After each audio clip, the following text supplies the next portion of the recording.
Welcome to this presentation of guilt and shame. Today we're going to discuss the similarities and differences between these two emotions. You may be wondering, why is it important to know the differences?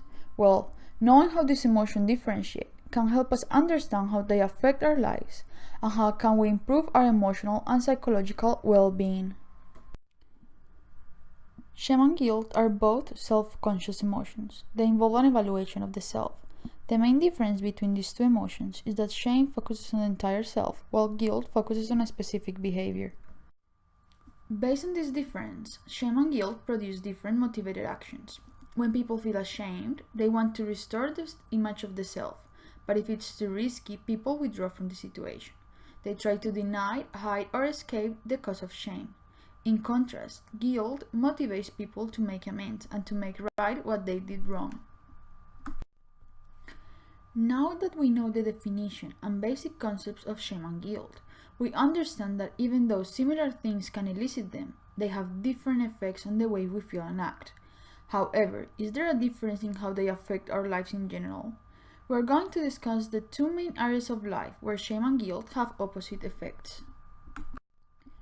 Shame has been related with psychological disorders like depression, anxiety, post-traumatic stress disorder, and eating disorders, as well as being highly associated with anger and all types of aggressive behavior.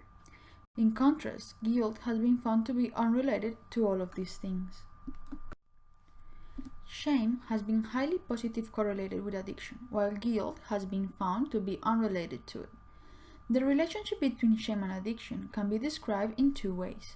First, the addict feels shame because of his addiction. He cannot really reliably do what he judges best.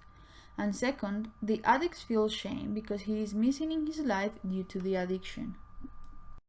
So overall, we found that these two negative self-conscious emotions can have vastly different effects in our lives. On one hand, we can see that shame can be extremely destructive. Shame is that voice that constantly says you are not good enough. It is highly associated with anxiety, depression, and all types of displaced anger. In contrast, guilt is a negative emotion in the way it feels, but is incredibly adaptive. The motivated actions of guilt involve pro-social behavior.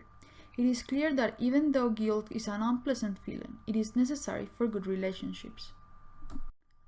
I hope you enjoyed this presentation. For a better understanding of this topic and to learn in which other ways guilt and shame affect our lives, please refer to the book chapter. The link will be listed in the description box.